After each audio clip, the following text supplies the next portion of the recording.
मैं राहां ते नहीं तुरदा, मैं तुरदा हाँ धरा बनदे, जुगा जुगा तो आउंदे काफले इस सच दा गवाह बनदे। सत श्री अकाल, नमस्कार, इस्तकबाल। स्वागत है तुहाडा सारिਆਂ ਦਾ ਗਿਆਨਮ ਦੇ ਵਿੱਚ। मैं हाँ जी गगन फिरदौसी, ਤੁਹਾਡਾ ਪੰਜਾਬੀ ਮੈਂਟਰ। स्वागत करता हाँ ਅੱਜ ਦੇ बहुत ही बेहतरीन ਸੈਸ਼ਨ ਦੇ ਵਿੱਚ, ਜਿੱਥੇ ਅਸੀਂ ਗੱਲ ਕਰਾਂਗੇ ਪੰਜਾਬੀ ਪੰਜਾਬੀਅਤ ਦੀ।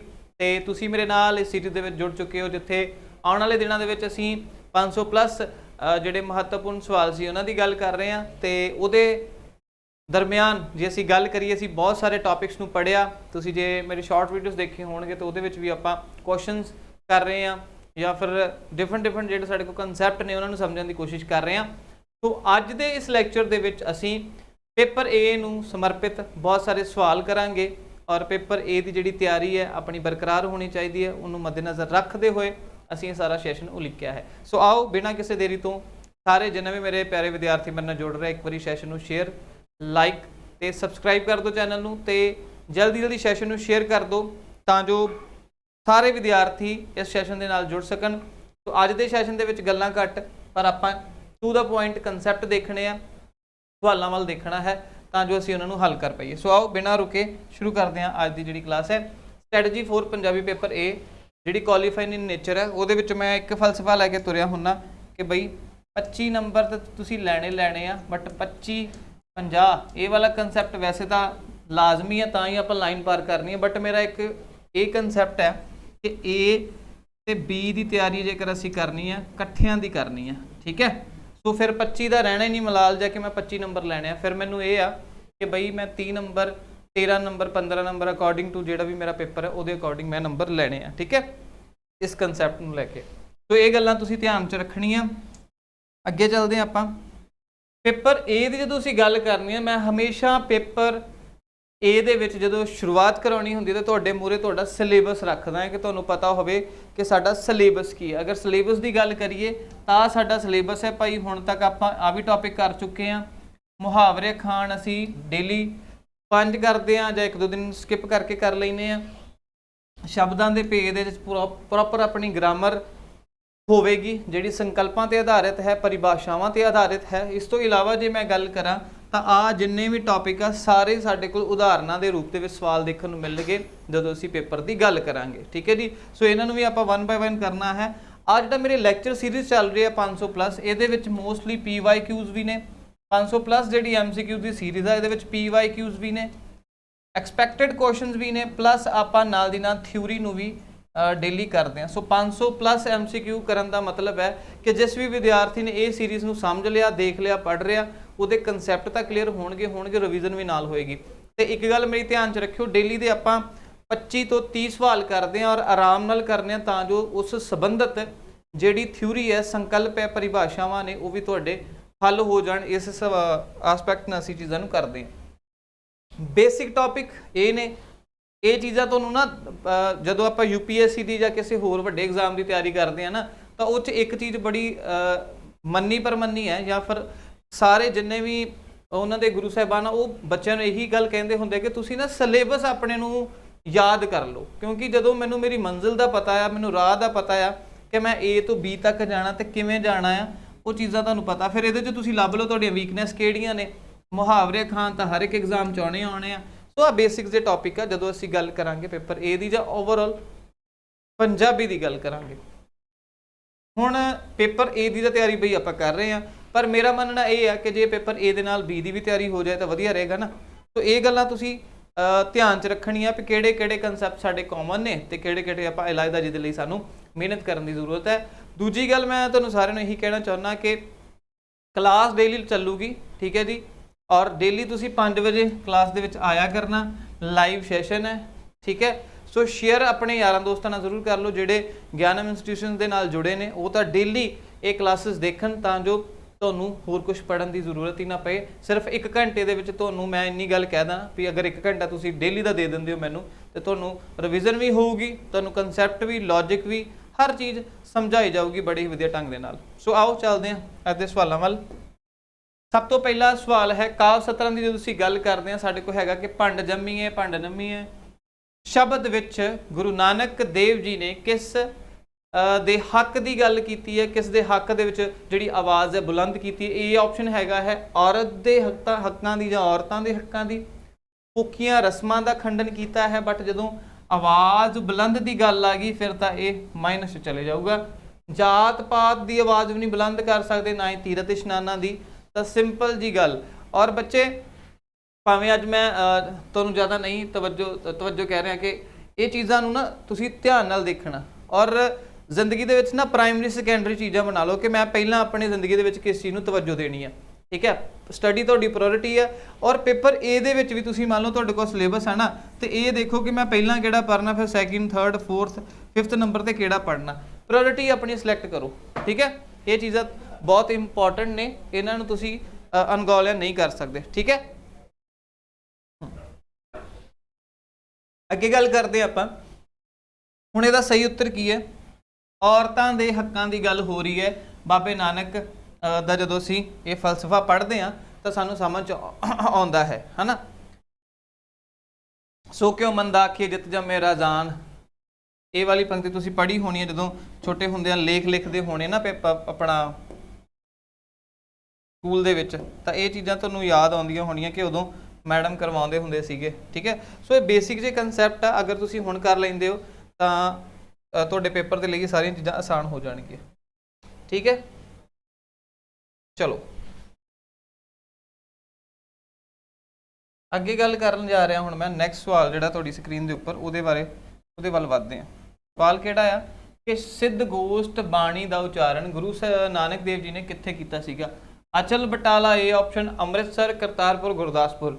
ਇਹ ਬੜਾ ਕਨਫਿਊਜ਼ਿੰਗ ਕੁਐਸਚਨ ਹੈ, ਤੁਸੀਂ ਕਨਫਿਊਜ਼ ਹੋਵੋਗੇ। ਔਰ ਇਹੋ ਜਿਹੀ ਕਨਫਿਊਜ਼ਨ ਤੁਹਾਨੂੰ ਭਾਸ਼ਾ ਦਾ ਜਿਹੜਾ ਟੌਪਿਕ ਆਪਾਂ ਕਰਦੇ ਹੁੰਦੇ ਨਾ, ਭਾਸ਼ਾ ਅਤੇ ਉਪਭਾਸ਼ਾ, ਉਹਦੇ 'ਚ ਦੇਖਣ ਨੂੰ ਮਿਲੇਗਾ। ਭਾਸ਼ਾ ਉਪਭਾਸ਼ਾ ਦਾ ਜਿਹੜਾ ਇੱਕ ਟੌਪਿਕ ਹੈ ਉਹਦੇ ਵਿੱਚ ਇਹ ਚੀਜ਼ ਤੁਹਾਨੂੰ ਦੇਖਣ ਨੂੰ ਮਿਲੂਗੀ। ਠੀਕ ਹੈ, ਕਿਉਂਕਿ ਦੇਖੋ ਇੱਕ ਸਵਾਲ ਆਇਆ ਸੀਗਾ ਉਦੋਂ ਕਿ ਤਰਨਤਾਰਨ ਮਾਝੇ ਦਾ ਗੜ੍ਹ ਪਲੱਸ ਉਹਦੀ ਇੱਕ ਸਬ ਤਹਿਸੀਲ ਪੱਟੀ ਹੈ, ਪਰ ਪੱਟੀ ਕਿਸੇ ਨੂੰ ਪਤਾ ਹੀ ਨਹੀਂ ਸੀਗਾ।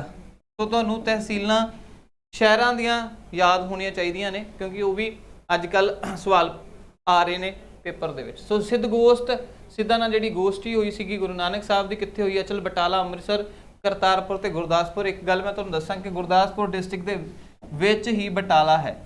ਠੀਕ ਹੈ, ਸੋ ਬਟਾਲਾ ਤੋਂ 2 ਕਿਲੋਮੀਟਰ ਬਾਹਰ ਵੱਲ ਗੁਰੂ ਨਾਨਕ ਸਾਹਿਬ ਦੀ ਜਿਹੜੀ ਸੀਗੀ ਸਿੱਧਾ ਨਾਲ ਗੋਸ਼ਟੀ ਹੋਈ ਸੀ। ਉੱਥੇ ਅੱਜ ਗੁਰਦੁਆਰਾ ਸ਼੍ਰੀ ਅਚਲ ਸਾਹਿਬ ਜਿਹੜਾ ਹੈ ਮੌਜੂਦ ਹੈ, ਤੁਸੀਂ ਜ਼ਰੂਰ ਵਿਜ਼ਿਟ ਕਰਿਓ ਅਗਰ ਤੁਹਾਡੇ 'ਚ ਕੋਈ ਨੇੜਲੇ ਬੰਨੇ ਰਹਿੰਦਾ ਹੈ। ਅਚਲ ਬਟਾਲਾ, ਹਰ ਸਾਲ ਇੱਥੇ ਬਹੁਤ ਭਾਰੀ ਮੇਲਾ ਵੀ ਲੱਗਦਾ ਹੈ। ਸੋ ਵੱਡੀ ਗੱਲ ਹੈ, ਗੁਰਦਾਸਪੁਰ ਡਿਸਟ੍ਰਿਕਟ ਦੇ ਵਿੱਚ ਹੈ ਤੇ ਸਬ ਤਹਿਸੀਲ ਬਟਾਲਾ।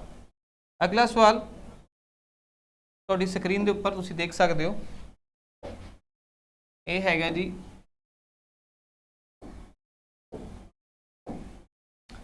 12 ਮਾਹ ਗੁਰੂ ਨਾਨਕ ਦੇਵ ਜੀ ਦੁਆਰਾ ਕਿਹੜੇ ਰਾਗ ਵਿੱਚ ਦਰਜ ਹੈ? 12 ਮਾਹ ਬੱਚਿਓ ਇੱਕ ਅਜਿਹਾ ਕਾਵ ਰੂਪ ਹੈ, ਜੇ ਅਸੀਂ ਗੱਲ ਕਰੀਏ 12 ਮਾਹ ਸਾਡੇ ਕੋਲ ਇੱਕ ਅਜਿਹਾ ਕਾਵ ਰੂਪ ਹੈ ਜਿਹਦੇ ਵਿੱਚ ਰੁੱਤਾਂ ਦਾ ਵਰਣਨ ਕੀਤਾ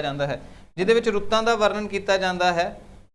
ਉਸ ਅਕੋਰਡਿੰਗ ਤੁਹਾਨੂੰ ਦੱਸਿਆ ਜਾਂਦਾ ਹੈ ਗੁਰੂ ਨਾਨਕ ਸਾਹਿਬ ਦੀ ਜਿਹੜੀ ਰਚਨਾ ਆ ਉਹਦੇ ਵਿੱਚ, ਇੱਕ ਮਿੰਟ,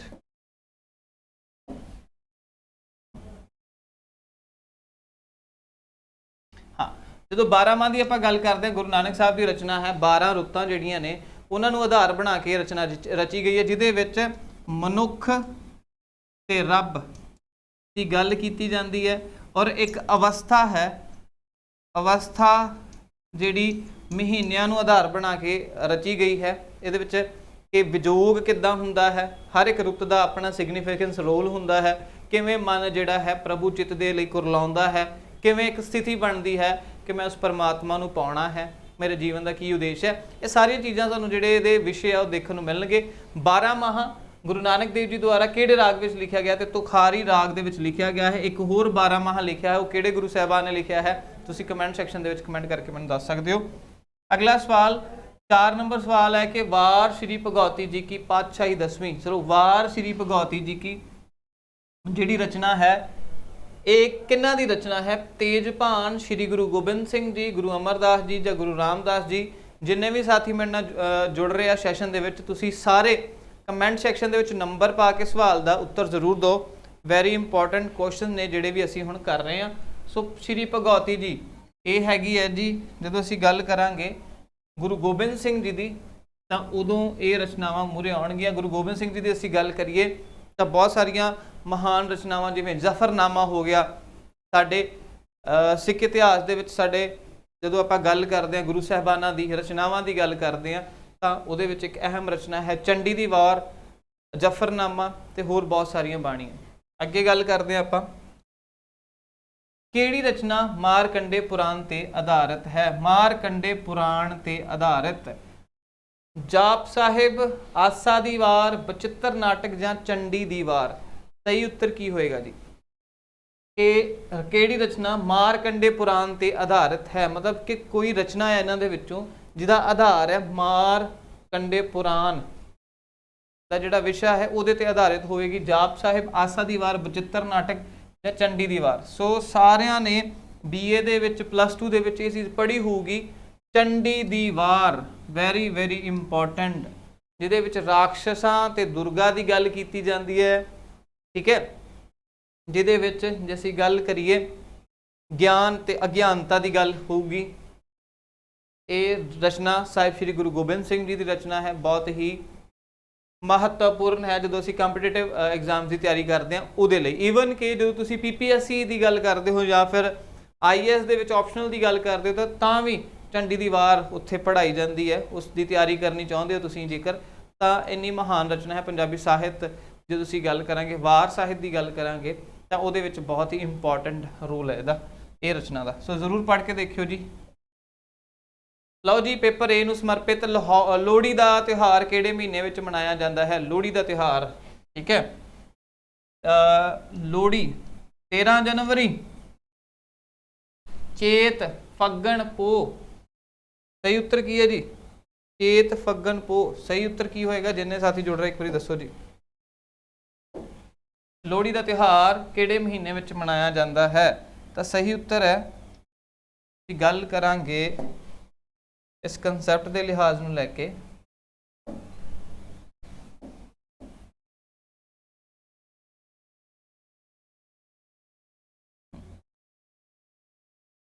ਲੋਹੜੀ ਦਾ ਤਿਉਹਾਰ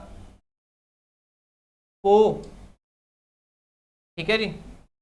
ਤਿਉਹਾਰ ਕਿਹੜੇ ਮਹੀਨੇ ਵਿੱਚ ਮਨਾਇਆ ਜਾਂਦਾ ਹੈ? 6ਵਾਂ ਨੰਬਰ ਸਵਾਲ ਤੁਹਾਡੀ ਸਕਰੀਨ ਦੇ ਉੱਪਰ। ਅਗਲਾ ਸਵਾਲ ਚੱਲਦੇ ਹਾਂ। ਛਪਾਰ ਦਾ ਮੇਲਾ ਕਿਸ ਦੀ ਸਮਾਧ ਤੇ ਲੱਗਦਾ ਹੈ? ਛਪਾਰ ਦਾ ਮੇਲਾ ਜਿਹੜਾ ਹੈ ਕਿਸ ਦੀ ਸਮਾਧ ਤੇ ਲੱਗਦਾ ਹੈ? ਗੁੱਗਾ ਪੀਰ, ਬਾਬਾ ਫਰੀਦ, ਨਿਜ਼ਾਮੁਦੀਨ ਔਲੀਆ ਜਾਂ ਪੀਰ ਮੁਹੰਮਦ ਸ਼ਾਹ। 7ਵਾਂ ਨੰਬਰ ਸਵਾਲ, ਛਪਾਰ ਦਾ ਮੇਲਾ। ਇਹ ਸਾਰੇ ਮੇਲੇ ਜਦੋਂ ਤੁਸੀਂ ਕਰਨੇ ਆ, ਪੰਜਾਬ ਦੇ ਮੇਲੇ ਜਦੋਂ ਕਰਨੇ ਆ, ਇਹਦੇ ਨਾਲ ਰਿਲੇਟਡ ਦੇਸੀ ਮਹੀਨਾ ਤੁਹਾਨੂੰ ਯਾਦ ਹੋਣਾ ਚਾਹੀਦਾ ਹੈ। ਠੀਕ ਹੈ, ਪਹਿਲੀ ਗੱਲ। ਦੂਜੀ ਗੱਲ, ਕਿੱਥੇ ਲੱਗਦਾ ਹੈ? ਠੀਕ ਹੈ, ਮਤਲਬ ਸ਼ਹਿਰ ਜਾਂ ਜ਼ਿਲ੍ਹੇ ਬਾਰੇ ਪਤਾ ਹੋਣਾ ਚਾਹੀਦਾ ਹੈ। ਠੀਕ ਹੈ, ਦੇਸੀ ਮਹੀਨਾ ਕਿੱਥੇ ਸ਼ਹਿਰ ਹੈ ਤੇ ਕਿਉਂ, ਕਿਹੜੀ ਫੇਮਸ ਪਰਸਨੈਲਿਟੀ ਇਹਦੇ ਨਾਲ ਰਿਲੇਟਡ ਹੈ, ਇਹ ਸਾਰੀਆਂ ਚੀਜ਼ਾਂ ਤੁਹਾਨੂੰ ਪਤਾ ਹੋਣੀਆਂ ਲਾਜ਼ਮੀ ਨੇ ਜਦੋਂ ਆਪਾਂ ਛਪਾਰ ਦੇ ਮੇਲੇ ਦੀ ਜਾਂ ਕਿਸੇ ਵੀ ਮੇਲੇ ਦੀ ਗੱਲ ਕਰਾਂਗੇ। ਇਹ ਗੱਲ ਧਿਆਨ 'ਚ ਰੱਖਿਓ, ਠੀਕ ਹੈ। ਇਸ ਤੋਂ ਇਲਾਵਾ ਜਦੋਂ ਅਸੀਂ ਇਹਨਾਂ ਸਾਰੀਆਂ ਚੀਜ਼ਾਂ ਨੂੰ ਪੜ੍ਹਾਂਗੇ ਤਾਂ ਅਗਲਾ ਸਵਾਲ ਆਪਾਂ ਇਹਨਾਂ ਦੇ ਵਿੱਚ ਹੀ ਦੇਖਦੇ ਹਾਂ। ਗੁੱਗਾ ਪੀਰ, A ਆਪਸ਼ਨ ਬਿਲਕੁਲ ਸਹੀ ਆ। 7ਵੇਂ ਦਾ A ਆਪਸ਼ਨ ਬਿਲਕੁਲ ਸਹੀ ਹੈ, ਠੀਕ ਹੈ ਜੀ। A ਆਪਸ਼ਨ ਬਿਲਕੁਲ ਸਹੀ ਆ। ਨੈਕਸਟ ਚੱਲਦੇ ਹਾਂ ਅਗਲੇ ਵੱਲ।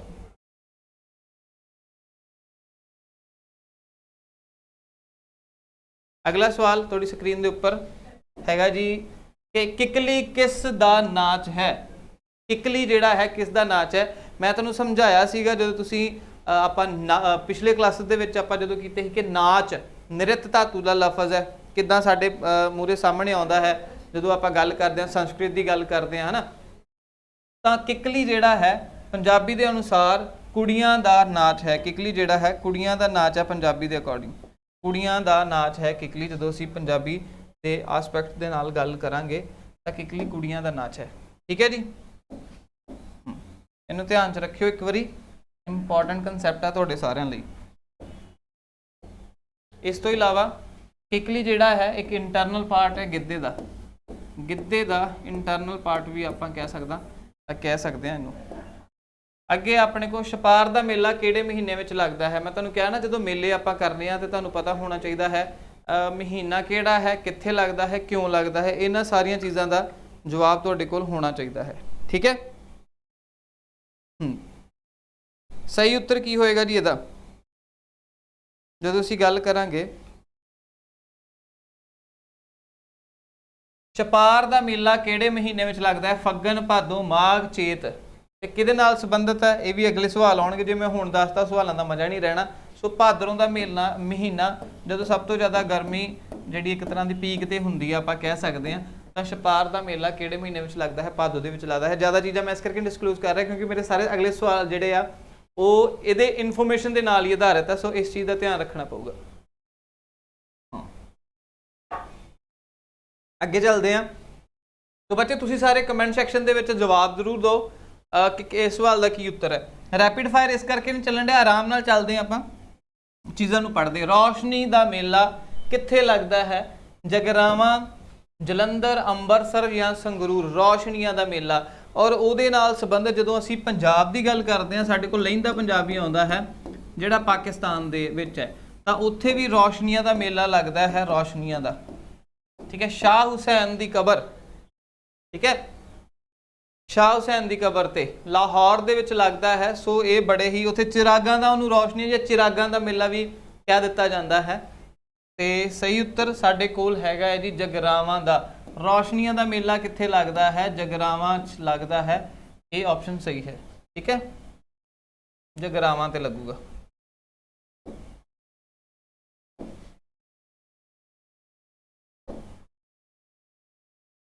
ਚਲੋ ਜੀ, ਇੱਕ ਆਹ ਬਹੁਤ ਦੁੱਖ ਦੇ ਰਿਹਾ ਮੈਨੂੰ ਅੱਜ। ਚਲੋ ਕੋਈ ਨਾ,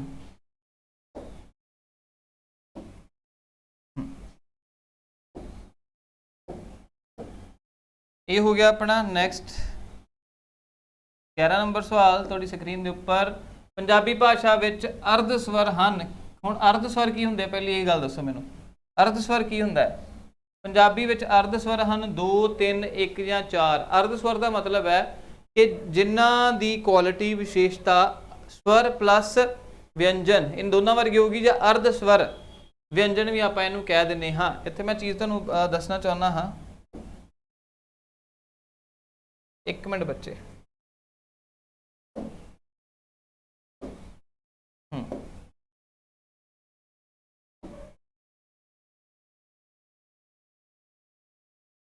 ਪੰਜਾਬੀ ਭਾਸ਼ਾ ਵਿੱਚ ਅਰਧ ਸਵਰ, ਹੁਣ ਜਦੋਂ ਆਪਾਂ ਅਰਧ ਸਵਰ ਦੀ ਗੱਲ ਕਰਨੀ ਨਾ, ਅਰਧ ਤੇ ਸਵਰ ਵਿਅੰਜਨ ਇਹਨੂੰ ਕਹਿੰਦੇ ਆਪਾਂ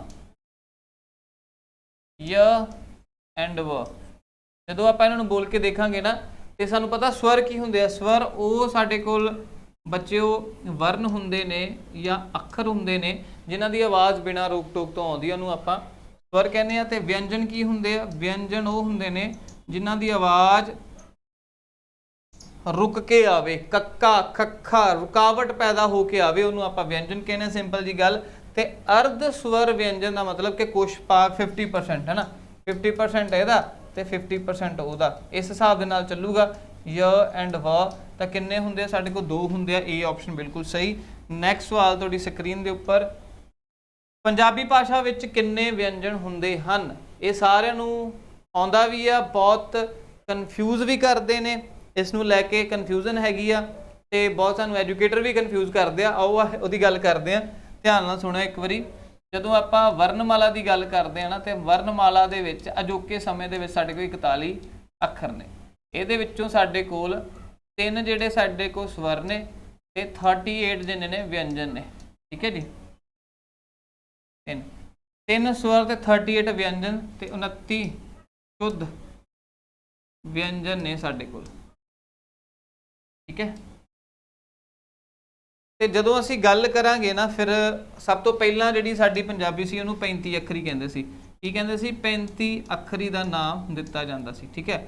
ਤਾਂ ਉਦੋਂ ਸਾਡੇ ਕੋਲ 3 ਸਵਰ 35, 34, 33 ਤੇ ਕਿੰਨੇ ਰਹਿ ਗਏ? 3 ਸਵਰ ਆ ਉਹਦੇ ਅਕੋਰਡਿੰਗ ਤੇ 32 ਕਿੰਨੇ ਆ? ਵਿਅੰਜਨ ਆ। ਉਹ ਕਿਹਦੇ ਅਕੋਰਡਿੰਗ ਆ ਬੱਚਿਓ? 32 ਵਿਅੰਜਨ ਆ, ਉਹ ਅਕੋਰਡਿੰਗ ਟੂ ਦ 35 ਅੱਖਰੀ। ਬਟ ਆਪਾਂ ਗੱਲ ਕਰਨੀ ਹੈ ਇਸ ਸੰਦਰਭ ਦੇ ਵਿੱਚ, ਇਸ ਚੀਜ਼ ਨੂੰ ਸਮਝ ਲਓ, ਵੈਰੀ ਇੰਪੋਰਟੈਂਟ। ਪੰਜਾਬੀ ਭਾਸ਼ਾ ਦੇ ਵਿੱਚ ਕਿੰਨੇ ਆ ਜੀ? 38 ਵਿਅੰਜਨ ਆ ਸਾਡੇ ਕੋਲ। ਹੁਣ ਡੀ ਆਪਸ਼ਨ ਬਿਲਕੁਲ ਸਹੀ। ਨੈਕਸਟ ਚੱਲਦੇ ਹਾਂ ਅਗਲੇ ਸਵਾਲ ਵੱਲ। ਪੰਜਾਬੀ ਭਾਸ਼ਾ ਵਿੱਚ ਕਿੰਨੇ ਵਿਅੰਜਨ ਆ? 38। ਨੈਕਸਟ, ਡੱਕਵੇਂ ਵਿਅੰਜਨ ਕਿੰਨੇ ਹੁੰਦੇ ਹਨ? ਡੱਕਵੇਂ 14, 15 ਦਾ ਕੰਸੈਪਟ। ਅਡੱਕਵੇਂ, ਤੇ ਸਾਡੇ ਕੋਲ ਆ ਜਾਂਦੇ ਨੇ ਡਕਵੇਂ। ਅਡਕਵੇਂ ਤੇ ਡਕਵੇਂ, ਇਹਨਾਂ ਨੂੰ ਸਮਝ ਲਿਓ, ਤੁਹਾਨੂੰ ਚੀਜ਼ਾਂ ਤੁਹਾਡੇ ਜ਼ਹਿਨ ਚ ਆ ਜਾਣਗੀਆਂ ਸਮਝਣੀਆਂ।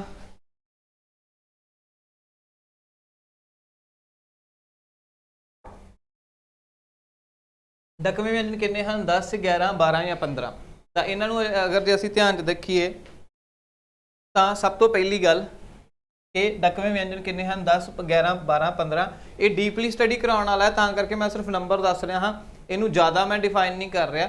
ਡਕਵੇਂ ਵਿਅੰਜਨ ਉਹ ਹੋਣਗੇ, ਉਹ ਵਿਅੰਜਨ ਜਦੋਂ ਆਪਾਂ ਉਚਾਰਨ ਕਰਦੇ ਹਾਂ ਤਾਂ ਹਵਾ ਇੱਕ ਰੋਕ ਪੈਦਾ, ਡਕ ਲੱਗ ਕੇ ਆਵੇ, ਤਾਂ ਉਹਨੂੰ ਆਪਾਂ ਡਕਵੇਂ ਕਹਿ ਦਿੰਦੇ ਹਾਂ। ਠੀਕ ਹੈ, ਤਾਂ ਸਾਡੇ ਕੋਲ ਗਿਣਤੀ ਵਾਈਜ਼ 15। ਇਹਦੇ ਵਿੱਚ ਵੀ ਬੜੀ ਕਨਫਿਊਜ਼ਨ ਜੇ ਪੰਜਾਬੀ ਯੂਨੀਵਰਸਿਟੀ ਪੰਜਾਬੀ ਦਾ ਪੰਜਾਬੀ ਪੀਡੀ ਆ ਉਹਦੀ ਜੇ ਗੱਲ ਕਰੀਏ, ਜਾਂ ਫਿਰ ਹੋਰ ਆਪਣੇ ਕੋਲ ਜਿੰਨੀਆਂ ਵੀ ਆਥੈਂਟਿਕ ਬੁੱਕਸ ਨੇ ਭਾਸ਼ਾ ਵਿਭਾਗ ਪੰਜਾਬ, ਪੰਜਾਬੀ ਯੂਨੀਵਰਸਿਟੀ ਪਟਿਆਲਾ, ਉਹਦੇ ਅਕੋਰਡਿੰਗ ਆਪਾਂ 15 ਨੂੰ ਹੀ ਸਹੀ ਮੰਨਦੇ ਹਾਂ। ਅੱਗੇ ਗੱਲ ਕਰਦੇ ਹਾਂ ਆਪਾਂ। ਮੈਂ ਅੱਜ ਜਦ ਘਰ ਤੋਂ ਸਕੂਲ ਆ ਰਿਹਾ ਸੀ ਤਾਂ ਮੇਰੇ ਪਿਤਾ ਜੀ ਨੇ ਮੈਨੂੰ ਘਰ ਆਉਂਦੇ ਬਾਜ਼ਾਰ ਤੋਂ ਕਿਤਾਬ, ਫੋਨ, ਬੋਤਲ ਲੈ ਕੇ ਆਉਣ ਲਈ ਕਿਹਾ। ਵਾਕ ਵਿੱਚ ਨਾਂਵ ਦੀ ਪਛਾਣ ਕਰੋ। ਲਓ ਜੀ, ਹੋ ਜਾਓ ਸ਼ੁਰੂ। ਫਿਰ ਸਭ ਤੋਂ ਵੱਡਾ ਕੰਮ ਹੈ ਇਹ। ਅੱਜ ਜਦ ਮੈਂ ਘਰ ਤੋਂ ਸਕੂਲ ਆ ਰਿਹਾ ਸੀ ਤਾਂ ਮੇਰੇ ਪਿਤਾ ਨੇ ਮੈਨੂੰ ਘਰ ਆਉਂਦੇ ਬਾਜ਼ਾਰ ਤੋਂ ਕਿਤਾਬ, ਫੋਨ, ਬੋਤਲ ਲੈ ਕੇ ਆਉਣ ਲਈ ਕਿਹਾ। ਤਾਂ ਸ਼ੁਰੂ ਹੋ ਜਾਓ ਜੀ। ਸਭ ਤੋਂ ਪਹਿਲਾਂ ਘਰ, ਸਕੂਲ, ਪਿਤਾ, ਬਾਜ਼ਾਰ, ਰਿਹਾ ਸੀ ਨਹੀਂ ਆਊਗਾ। ਘਰ, ਸਕੂਲ, ਪਿਤਾ, ਬਾਜ਼ਾਰ, ਕਿਤਾਬ ਮੈਂ ਨਹੀਂ ਆਊਗਾ। ਘਰ, ਸਕੂਲ, ਪਿਤਾ, ਬਾਜ਼ਾਰ, ਕਿਤਾਬ, ਫੋਨ ਮੇਰੇ ਨਹੀਂ ਆਊਗਾ। ਸੋ ਬੱਚੇ ਇਹ ਨਾ ਕਿਉਂ ਕਿ ਮੈਂ ਤੁਹਾਡਾ ਜਵਾਬ ਨਹੀਂ ਦੇ ਰਿਹਾ, ਮੈਨੂੰ ਇਹ ਆ ਕਿ ਆਪਾਂ ਟੂ ਦਾ ਪੁਆਇੰਟ ਗੱਲ ਕਰੀਏ। ਸੋ ਬਈ ਜਿੰਨੇ ਵੀ ਪਿਆਰੇ ਸਾਥੀ ਜੁੜ ਰਹੇ ਆ, ਮੈਂ ਸਾਰਿਆਂ ਨੂੰ ਇੱਕ ਵਾਰੀ ਇਸਤਕਬਾਲ ਕਰਦਾ ਹਾਂ, ਸਵਾਗਤ ਕਰਦਾ ਹਾਂ ਕਿ ਮੈਂ ਇੰਨੀ ਗੱਲ ਹੀ ਕਹਿਣਾ ਕਿ ਭਾਈ ਲਾਈਕ ਸ਼ੇਅਰ ਕਰਦੇ ਰਹੋ। ਤੇ ਸੈਸ਼ਨ ਡੇਲੀ ਆਪਣਾ ਇਦਾਂ ਚੱਲੂਗਾ, 5 ਵਜੇ ਸੈਸ਼ਨ ਹੁੰਦਾ, ਤੁਸੀਂ ਡੇਲੀ ਮੇਰੇ ਨਾਲ ਜੁੜਿਆ ਕਰੋ ਇਸ ਕਲਾਸ ਦੇ ਵਿੱਚ, ਜਿੱਥੇ ਅਸੀਂ ਸਾਰੇ ਹੀ ਪੇਪਰ ਜਿੰਨੇ ਵੀ ਆਪਣਾ ਪੰਜਾਬ ਦੇ ਹੈਗੇ ਨੇ ਉਹਦੇ ਪੇਪਰ A ਤੇ ਪਲੱਸ ਪੇਪਰ B ਪੰਜਾਬੀ ਨੂੰ ਆਪਾਂ ਕਰਨਾ ਆ, ਤੇ ਸਾਰਿਆਂ ਨੇ ਮੇਰੇ ਨਾਲ ਜੁੜਨਾ ਇਸ ਸੈਸ਼ਨ ਦੇ ਵਿੱਚ। ਘਰ, ਸਕੂਲ, ਪਿਤਾ, ਬਾਜ਼ਾਰ, ਕਿਤਾਬ, ਫੋਨ, ਬੋਤਲ। So D option is the right option. ਠੀਕ ਹੈ, ਡੀ ਆਪਸ਼ਨ ਸਹੀ ਉੱਤਰ ਹੈ। ਅੱਗੇ ਗੱਲ ਕਰਦੇ ਹਾਂ ਆਪਾਂ। ਦੇਖੋ ਜੀ, ਸਵਾਲ ਦਾ ਮਿਆਰ ਦੇਖੋ, ਸਵਾਲ ਪੁੱਛਣ ਦੀ ਤਾਸੀਰ ਦੇਖੋ, ਕਿਵੇਂ ਸਵਾਲ ਪੁੱਛਿਆ ਗਿਆ ਹੈ, ਉਹਦੇ ਵੱਲ ਜਰਾ ਧਿਆਨ ਦਿਓ ਕਿ ਮੈਂ ਅੱਜ ਜਦ ਘਰ ਤੋਂ ਸਕੂਲ ਆ ਰਿਹਾ ਸੀ ਤਾਂ ਮੇਰੇ ਪਿਤਾ ਜੀ ਨੇ ਮੈਨੂੰ ਘਰ ਆਉਂਦੇ ਬਾਜ਼ਾਰ ਤੋਂ ਕਿਤਾਬ, ਫੋਨ, ਮਤਲਬ ਕਿ ਨਾਊਨ ਦੀ ਆਪਾਂ ਯਾਰ ਡੈਫੀਨੇਸ਼ਨ ਪੜ੍ਹ ਲੈਂਦੇ ਹਾਂ, ਆਪਾਂ ਪਰਿਭਾਸ਼ਾ ਤੇ ਪੜ੍ਹ ਹੀ ਲੈਂਦੇ ਹਾਂ, ਬਟ ਪਰਿਭਾਸ਼ਾ ਦੇ ਨਾਲ ਆਪਾਂ ਮੈਂ ਕਹਿੰਦਾ ਹੁੰਦਾ ਕਿ ਉਦਾਹਰਨ ਤੇ ਜ਼ਿਆਦਾ ਫੋਕਸ ਕਰਿਆ ਕਰੋ। ਅੱਜ ਕੱਲ੍ਹ 80% ਆਪਣਾ ਜਿਹੜਾ ਜਿੰਨਾ ਵੀ ਹੈਗਾ ਆ ਕੀ ਕਹਿੰਦੇ ਆ ਕਿ ਸਵਾਲਾਂ ਦਾ ਮਿਆਰ ਹੈ ਨਾ, ਇਹਦੇ ਤੇ ਆਧਾਰਿਤ ਆ ਰਿਹਾ। ਸੋ ਇਹਨੂੰ ਆਪਾਂ ਮਨਫੀ ਨਹੀਂ ਕਰ ਸਕਦੇ, ਅਣਗੌਲਿਆ ਨਹੀਂ ਕਰ ਸਕਦੇ, ਇਹਨਾਂ ਚੀਜ਼ਾਂ ਵੱਲ ਧਿਆਨ ਜ਼ਰੂਰ ਦਿਆ ਕਰੋ, ਇੰਪੋਰਟੈਂਟ ਕਨਸੈਪਟ ਨੇ ਇਹ ਸਾਰੇ। ਅੱਗੇ ਗੱਲ ਕਰਦੇ ਹਾਂ। ਮੈਂ ਅੱਜ ਜਦ ਘਰ ਤੋਂ ਸਕੂਲ ਆ ਰਿਹਾ ਸੀ ਤਾਂ ਮੇਰੇ ਪਿਤਾ ਜੀ ਨੇ ਮੈਨੂੰ ਘਰ ਆਉਂਦੇ ਬਾਜ਼ਾਰ ਤੋਂ ਕਿਤਾਬ, ਫੋਨ, ਬੋਤਲ ਲਿਆਉਣ ਲਈ ਕਿਹਾ। ਇਹ ਸੇਮ ਹੋ ਗਿਆ। ਨੈਕਸਟ ਚੱਲਦੇ ਹਾਂ। 15 ਨੰਬਰ ਸਵਾਲ, ਮੈਂ ਮੇਰੇ ਘਰ ਜਾ ਕੇ ਮੇਰੀ ਭੈਣ ਨੂੰ ਲੈ ਕੇ ਆਵਾਂਗਾ। ਵਾਕ ਵਿੱਚ ਉੱਤਮ ਪੁਰਖਵਾਚਕ ਪੜ੍ਹਨਾਂਵ ਕਿਹੜਾ ਹੈ? ਉੱਤਮ ਦਾ ਮਤਲਬ ਹੁੰਦਾ, 3 ਹੁੰਦੇ ਸੀ ਨਾ ਸਾਡੇ ਕੋਲ, ਪਹਿਲਾ ਸੀਗਾ ਪੁਰਖਵਾਚਕ ਪੜ੍ਹਨਾਂਵ। ਪੁਰਖਵਾਚਕ ਪੜ੍ਹਨਾਂਵ ਹੁੰਦਾ ਹੈ ਸਾਡੇ ਕੋਲ ਬੱਚਿਓ, ਉਹਦੀਆਂ 3 ਟਾਈਪਸ ਹੋਣਗੀਆਂ। ਪਹਿਲਾ ਹੋਊਗਾ ਉੱਤਮ ਪੁਰਖ, ਠੀਕ ਹੈ, ਦੂਜਾ ਹੋਊਗਾ ਉੱਤਮ, ਮੱਧਮ ਤੇ ਅਨਯ ਪੁਰਖ, ਜਿਹਨੂੰ ਆਪਾਂ ਕਰਮਵਾਰ ਕਹਿੰਦੇ ਆ। First person, second person and third person. ਠੀਕ ਹੈ, ਇਹ 3 ਹੋਣਗੇ। ਤਾਂ ਮੈਂ ਮੇਰੇ ਘਰ ਜਾ ਕੇ ਮੇਰੀ ਭੈਣ ਨੂੰ ਲੈ ਕੇ ਆਵਾਂਗਾ। ਵਾਕ ਵਿੱਚ ਉੱਤਮ ਪੁਰਖ ਕਿਹੜਾ ਹੈ? ਮੈਂ, ਮੇਰੇ, ਮੇਰੀ, ਮੈਂ, ਘਰ, ਜਾ, ਕਿਤਾਬ, ਲੈ। ਤਾਂ ਇਹ ਆਪਸ਼ਨ ਸਹੀ ਆਉਣਾ ਚਾਹੀਦਾ ਹੈ, ਬਿਲਕੁਲ ਸਹੀ, ਇਹ ਆਪਸ਼ਨ ਬਿਲਕੁਲ ਸਹੀ ਰਹੇਗਾ। ਨੈਕਸਟ ਚੱਲਦੇ ਹਾਂ ਅਗਲੇ ਸਵਾਲ ਵੱਲ। ਨੈਕਸਟ ਕੁਐਸਚਨ, ਚਲੋ ਜੀ ਅਗਲੇ ਸਵਾਲ ਵੱਲ ਵਧਦੇ ਹਾਂ ਆਪਾਂ।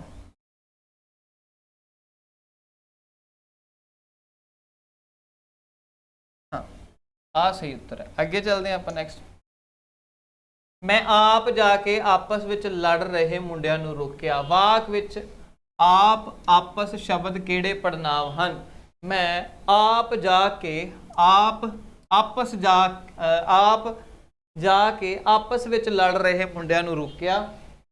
ਵਾਕ ਵਿੱਚ ਆਪ ਤੇ ਆਪਸ ਸ਼ਬਦ ਕਿਹੜੇ ਪੜਨਾਵਾਂ ਨੇ? ਇੱਕ ਗੱਲ ਮੇਰੀ ਧਿਆਨ 'ਚ ਰੱਖਿਓ ਬੱਚਿਓ, ਮੈਂ ਕਹਿੰਦਾ ਹੁੰਦਾ ਕਿ ਤੁਸੀਂ ਸੰਕਲਪ ਕਰਦੇ ਹੋ, ਠੀਕ ਹੈ। ਸੰਕਲਪ ਦਾ ਮਤਲਬ ਹੈ ਕਿ ਤੁਸੀਂ ਪਰਿਭਾਸ਼ਾ ਯਾਦ ਕਰਦੇ ਹੋ, ਪਰਿਭਾਸ਼ਾ ਯਾਦ ਕਰਦੇ ਹੋ, ਵੈਰੀ ਗੁੱਡ।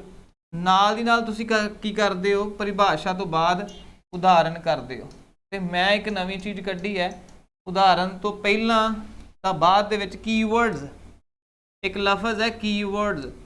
ਕੀਵਰਡਸ ਜਿਹੜੇ ਬੱਚੇ ਨੇ ਕਰ ਲੈਣਾ ਉਹਨੂੰ ਕੁਝ ਹੋਰ ਕਰਨ ਦੀ ਜ਼ਰੂਰਤ ਹੀ ਨਹੀਂ। ਮੈਂ ਇੱਕ ਲੌਜਿਕ ਤੁਹਾਨੂੰ ਦੱਸਣ ਲੱਗਿਆ ਭਾਈ, ਜਿੱਥੇ ਵੀ ਤੁਹਾਨੂੰ ਆਹ ਲਫ਼ਜ਼ ਮਿਲੇ ਆਪ ਤੇ ਆਪਸ ਤੇ ਗੱਲ ਹੋ ਰਹੀ ਹੋਵੇ, ਜਿੱਥੇ ਵੀ ਆਪ ਤੇ ਆਪਸ ਦੀ ਗੱਲ ਕੀਤੀ ਜਾਵੇ, ਉੱਥੇ ਜੇ ਪੜਨਾਵ ਦਾ ਜ਼ਿਕਰ ਹੋ ਜੇ ਤੇ ਉਹਨੂੰ ਆਪਾਂ ਨਿਜ ਵਾਚਕ ਪੜਨਾਵ ਕਹਿੰਦੇ ਹਾਂ। ਨਿਜ ਵਾਚਕ ਪੜਨਾਵ ਦੀ ਕੈਟਾਗਰੀ ਦੇ ਵਿੱਚ ਰੱਖਦੇ ਹਾਂ, ਨਿਜ ਵਾਚਕ ਪੜਨਾਵ ਦੀ ਕੈਟਾਗਰੀ ਦੇ ਵਿੱਚ। ਆਹ ਚੀਜ਼ ਨੋਟ ਕਰਿਓ, ਇੰਪੋਰਟੈਂਟ ਕੰਸੈਪਟ ਹੈ, ਠੀਕ ਹੈ।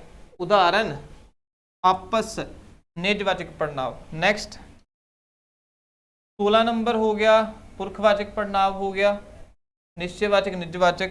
ਬਿਲਕੁਲ ਸਹੀ ਉੱਤਰ ਹੈ ਸਾਡਾ ਨਿਜਵਾਚਕ ਪੜਨਾਵ। ਅੱਗੇ ਚੱਲਦੇ ਹਾਂ ਆਪਾਂ। ਹੇਠ ਲਿਖੇ ਵਾਕਾਂ ਵਿੱਚ ਅਕਰਮਕ ਕਿਰਿਆ ਵਾਕ ਕਿਹੜਾ ਹੈ? ਅਕਰਮਕ ਕਿਰਿਆ, ਹੁਣ ਸਾਨੂੰ ਪਤਾ ਸੀ ਸਕਰਮਕ ਕਿਰਿਆ ਤੇ ਅਕਰਮਕ ਕਿਰਿਆ, ਆ ਦੋ ਤਰ੍ਹਾਂ ਦੀਆਂ ਸਾਡੇ ਕੋਲ ਕੀ ਹੋਣਗੀਆਂ, ਕਿਰਿਆਵਾਂ ਹੋਣਗੀਆਂ, ਸਾਰਿਆਂ ਨੂੰ ਪਤਾ ਹੈ। ਤਾਂ ਇਸ ਚੀਜ਼ ਨੂੰ ਧਿਆਨ 'ਚ ਦੇਖਿਓ। ਸਕਰਮਕ ਮਤਲਬ ਜਿਹਦੇ ਵਿੱਚ 3 ਕੱਕੇ ਹੁੰਦੇ ਆ, ਅਕਰਮਕ ਜਿਹਦੇ ਵਿੱਚ 2 ਕੱਕੇ ਹੁੰਦੇ ਆ। ਹੁਣ ਵਾਟ ਇਜ਼ 2 ਕੱਕੇ ਐਂਡ 3 ਕੱਕੇ? ਮੈਂ ਤੁਹਾਨੂੰ ਕਿਹਾ ਸੀਗਾ ਵਾਕ ਦੀ ਤਰਤੀਬ ਹੁੰਦੀ ਹੈ, ਕਰਤਾ ਹੁੰਦਾ ਹੈ, ਕਰਮ ਹੁੰਦਾ ਹੈ ਤੇ ਕਿਰਿਆ ਹੁੰਦੀ ਹੈ। ਕਰਤਾ, ਕਰਮ ਤੇ ਕਿਰਿਆ, ਤੇ ਇੱਧਰ ਸਿਰਫ ਕਰਤਾ ਹੁੰਦਾ ਹੈ ਪਲੱਸ ਤੇ ਕਿਰਿਆ ਹੁੰਦੀ ਹੈ। ਆਹ ਦੋ ਚੀਜ਼ਾਂ ਹੁੰਦੀਆਂ ਨੇ। ਹੁਣ ਆਓ ਦੇਖਦੇ ਹਾਂ, ਗੱਲ ਆ ਰਹੀ ਹੈ ਅਕਰਮਕ ਦੀ। ਮਤਲਬ ਇਹਦੇ ਵਿੱਚ ਹੋਊਗਾ ਕਿ ਬੱਚਾ ਖੇਡਦਾ ਹੈ। ਆ ਹੋ ਗਿਆ ਸਬਜੈਕਟ ਤੇ ਆ ਹੋ ਗਿਆ ਵਰਬ, ਜਿਹਨੂੰ ਆਪਾਂ ਕਰਤਾ ਕਰਮ ਕਹਿੰਦੇ ਆ। 2 ਕੱਕੇ ਇਜ਼ ਇਕੁਅਲ ਟੂ ਅਕਰਮਕ ਕਿਰਿਆ। ਉਹ ਖੇਡ ਰਿਹਾ ਹੈ, ਬਿਲਕੁਲ ਸਹੀ। ਉਹ ਗਾ ਰਿਹਾ ਹੈ, ਉਹ ਜਾ ਰਿਹਾ ਹੈ, ਸਾਰੇ। ਸੋ ਸਹੀ ਉੱਤਰ ਹੈ ਬਈ ਇਹ ਤਿੰਨੇ ਜਿਹੜੀ ਕੈਟਾਗਰੀ ਨੂੰ ਬਿਲੋਂਗ ਕਰਦੇ ਆ ਉਹ ਅਕਰਮਕ ਨੂੰ ਹੀ ਕਰਦੇ ਆ।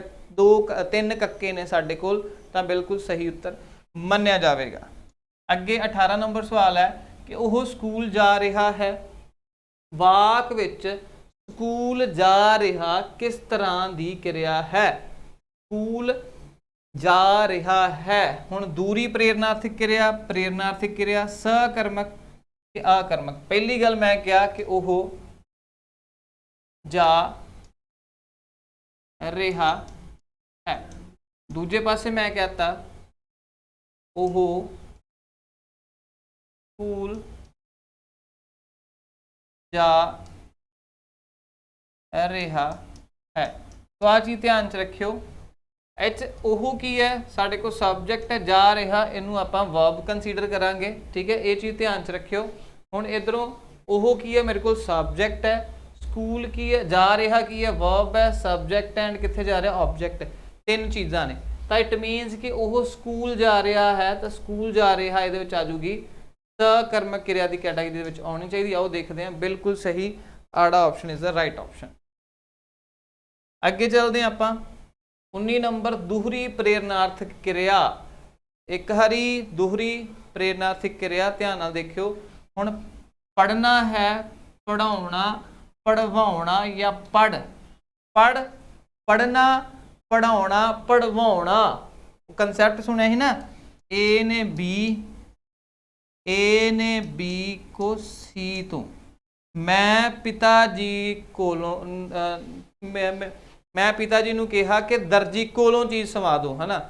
ਮੈਂ ਦਰਜੀ ਕੋਲੋਂ ਪੈਂਟ ਸਵਾਈ, ਮੈਂ ਪਿਤਾ ਜੀ ਨੂੰ ਕਹਿ ਕੇ ਦਰਜੀ ਕੋਲੋਂ ਪੈਂਟ ਸਵਾਈ। 3 ਵਿੱਚ ਆ ਗਏ ਨਾ। ਆਹ ਚੀਜ਼ਾਂ ਯਾਦ ਰੱਖਿਆ ਕਰੋ, ਬੇਸਿਕ ਜੀਆਂ। ਤਾਂ ਪੜ੍ਹਵਾਉਣਾ, ਪੜ੍ਹਾਉਣਾ, ਕਿਸੇ ਕੋਲੋਂ ਪੜ੍ਹਵਾਉਣਾ, ਇਹਨਾਂ 'ਚ ਫਰਕ ਹੈ।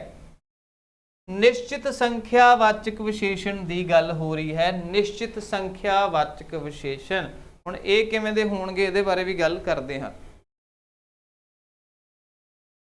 ਸੋ ਨਾਲ ਦੀ ਨਾਲ ਤੁਸੀਂ ਆਪਣੀ ਗਿਣਤੀ ਬਰਕਰਾਰ ਰੱਖਣੀ ਹੈ, ਸੈਸ਼ਨ ਨੂੰ ਸ਼ੇਅਰ ਕਰ ਦੇਣਾ ਨਾਲ ਦੀ ਨਾਲ, ਠੀਕ ਹੈ। ਸੈਸ਼ਨ ਨੂੰ ਸ਼ੇਅਰ ਕਰ ਦਿਓ, ਜਿੰਨੇ ਵੀ ਆਪਣੇ ਯਾਰਾਂ ਦੋਸਤਾਂ ਨਾਲ ਕਰ ਦਿਓ, ਤੇ ਆਉਣ ਵਾਲੇ ਦਿਨਾਂ ਦੇ ਵਿੱਚ ਤੁਸੀਂ ਇਹ ਸਾਰੇ ਸਵਾਲ ਦੇਖੋਗੇ ਜਿਹੜੇ ਬਹੁਤ ਹੀ ਜ਼ਿਆਦਾ ਇੰਪੋਰਟੈਂਟ ਨੇ ਤੁਹਾਡੇ ਪੰਜਾਬੀ ਦੇ ਪੇਪਰ ਦੇ ਲਈ। ਆਓ ਗੱਲ ਕਰਦੇ ਹਾਂ ਹੁਣ। ਦੇਖੋ ਵਿਸ਼ੇਸ਼ਣ, ਵਿਸ਼ੇਸ਼ਣ ਦਾ ਕੀ ਮਤਲਬ ਹੁੰਦਾ? ਉਹ ਸ਼ਬਦ ਹੁੰਦੇ ਆ ਜਿਹੜੇ ਕੀ ਕਰਦੇ ਨੇ, ਜੋ ਨਾਂਵ ਪੜਨਾਂਵ ਦੇ ਪਲੱਸ ਜਾਂ ਮਾਈਨਸ ਮਤਲਬ ਗੁਣ ਔਗੁਣ ਬਾਰੇ ਗੱਲ ਕਰਦੇ ਨੇ। ਆਓ ਗੱਲ ਕਰਦੇ ਨਿਸ਼ਚਿਤ ਸੰਖਿਆਵਾਚਕ ਵਿਸ਼ੇਸ਼ਣ ਦੀ। 1 5 6 ਥੋੜੇ, ਠੀਕ ਹੈ। ਸੰਖਿਆ ਦੀ, ਨਿਸ਼ਚਿਤ ਸੰਖਿਆ ਦੀ ਗੱਲ ਆ ਰਹੀ ਹੈ, ਇਸ ਗੱਲ ਧਿਆਨ ਦੇਖੋ। ਨਿਸ਼ਚਿਤ ਸੰਖਿਆ ਦੀ ਗੱਲ ਹੋਊਗੀ ਇੱਥੇ। 1 5 6 ਦੂਸਰੇ ਬਹੁਤੇ, 1 5 6 ਦੂਸਰੇ ਅੱਧਾ, 1 5 6 ਦੂਸਰੇ ਅੱਧਾ ਕਈ। ਤਾਂ ਸਹੀ ਉੱਤਰ ਕੀ ਹੋਊਗਾ? ਨਿਸ਼ਚਿਤ 1 5 6 ਦੂਜੇ ਤੇ ਅੱਧਾ, ਠੀਕ ਹੈ।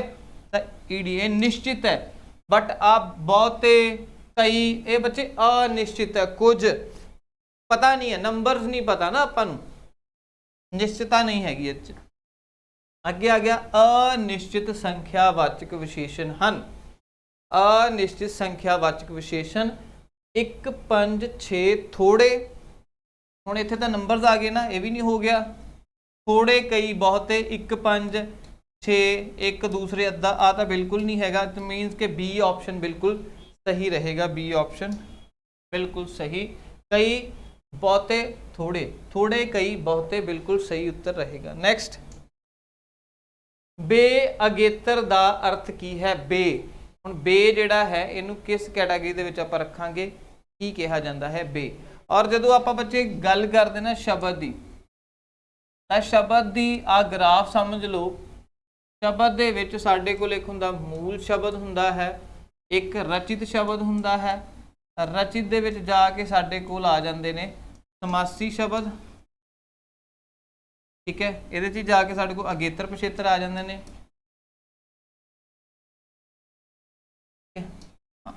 मूल शब्द या धातु जिन्हों आपां कह दिंदे आ, जिन्ना जिहड़े अपने सुतंत्र होंद रखदे आ, ठीक है। अगे आ जांदा है कि बेशब्द है। हुण इहदा की अर्थ है? आपां ने अज तक यही सुनिया होना है कि सपुत्र है ना, पुत्र दे नाल की लाता? सस्सा लाता। फिर क पुत्र, पुत्र दे नाल की लाता? कक्का लाता। सो सस्सा एंड कक्का ये दोने की ने साडे कोल जदों असीं गल करदे आ, ये वर्ण ने जिहड़े किसी भी मूल अखर दे नाल जदों अगे लग जांदे ने। आ मूल अखर है मेरे कोल, तां मूल अखर दे जदों अगे कोई भी वर्ण या फिर कुछ भी साडे कोल लग गया ਤਾਂ ਉਹਨੂੰ ਆਪਾਂ ਕੀ ਕਹਿ ਦੇਣਾ? ਉਹ ਅਗੇਤਰ ਦਾ ਕੰਮ ਕਰ ਰਿਹਾ। ਤੇ ਇੱਕ ਸੰਪੂਰਨ ਜਿਹੜਾ ਸਾਡੇ ਕੋਲ ਸ਼ਬਦ ਬਣ ਜਾਣਾ ਹੈ ਉਹਨੂੰ ਆਪਾਂ ਅਗੇਤਰ ਦੇ ਵਿੱਚ ਚੁਣਾਂਗੇ। ਜਾਂ ਬਿਨਾ ਨਾਲ ਬਹੁਤਾ ਬਰੀਕ। ਹੁਣ ਬੇ ਅਗੇਤਰ ਦਾ ਕੀ ਮਤਲਬ ਹੁੰਦਾ ਹੈ? ਤੁਸੀਂ ਇਹ ਵੀ ਸੋਚਿਆ ਹੋਊਗਾ ਵੀ ਇਵੇਂ ਦਾ ਸਵਾਲ ਵੀ ਬਣ ਸਕਦਾ ਹੈ ਨਾ। ਇਹ ਤਾਂ ਸੋਚਿਆ ਹੋਊਗਾ ਕਿ ਬੇ ਤੋਂ ਕਿਹੜਾ ਅਗੇਤਰ ਬਣਦਾ, ਬਟ ਅਗਲਿਆਂ ਨੇ ਬੇ ਦਾ ਮੀਨਿੰਗ ਹੀ ਪੁੱਛ ਲਿਆ। ਸੋ ਇਹੋ ਜਿਹੇ ਟੈਕਨੀਕਲ ਸਵਾਲ ਵੀ ਤੁਹਾਨੂੰ ਦੇਖਣ ਨੂੰ ਮਿਲ ਸਕਦੇ ਨੇ। ਸੋ ਬੀ ਕੇਅਰਫੁਲ, ਇੱਦਾਂ ਦੇ ਸਵਾਲਾਂ ਤੋਂ ਬਚ ਕੇ ਰਹਿਣਾ। ਬਚਣ ਦਾ ਕੀ ਆਪਣਾ ਰੈਮੇਡੀ ਹੈ ਕਿ ਤੁਸੀਂ ਪਹਿਲਾਂ ਹੀ ਉਸ ਚੀਜ਼ ਨੂੰ ਧਿਆਨ 'ਚ ਰੱਖੋ ਤਾਂ ਜੋ ਤੁਸੀਂ ਆਪਦੇ ਜਿਹੜੇ ਜਿੰਨੇ ਵੀ ਐਗਜ਼ਾਮ ਆ ਉਹਨਾਂ ਨੂੰ ਕਰੈਕ ਕਰ ਸਕੋ। ਸੋ ਬੇ ਦਾ ਮਤਲਬ ਇੱਥੇ ਕੀ ਹੋਏਗਾ? ਬੇ ਦਾ ਮਤਲਬ ਹੋਊਗਾ ਬਿਨਾ, ਜਿਵੇਂ ਬੇਅਕਲ, ਬੇਸ਼ਰਤ, ਬੇਅਕਲ ਤਾਂ ਬਿਨਾ ਕਿਸੇ ਅਕਲ ਤੋਂ। ਅੱਗੇ ਗੱਲ ਕਰੀਏ ਆਪਾਂ ਨੈਕਸਟ। एक मिनट,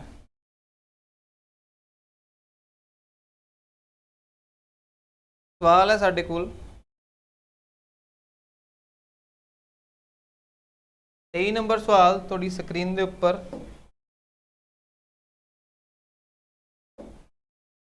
एक मिनट बच्चे,